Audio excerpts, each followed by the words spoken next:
من ساحة النصر ولأجل النصر خرجت هذه الجموع في مدينة الدار البيضاء المغربية لتهتف فرحا لغزة.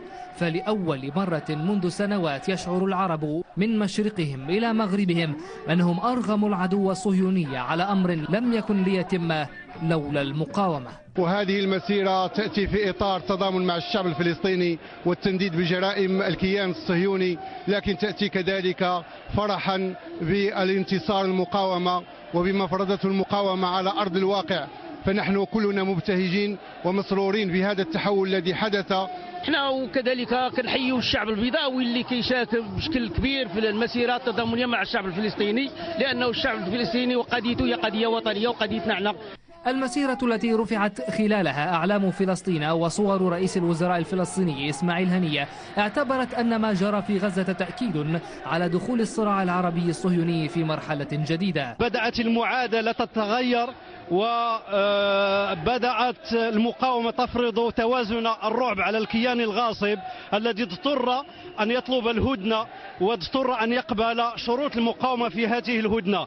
إنه فصل جديد من فصول هذا الصراع الأزلي ما بين الحق والباطل، ونحن زد مستبشرين بهذا التحول الذي يأتي كما سبق في إطار سياق الربيع العربي. نساء ورجال، شيوخ وأطفال عبروا في هذه الفعالية عن وقوفهم مع الفلسطينيين، مؤكدين أن تحرير الأرض العربية رهن بتحقيق الديمقراطية الشاملة والقضاء على الفساد والاستبداد. بغينا الحصار يتحيد وبغينا إسرائيل.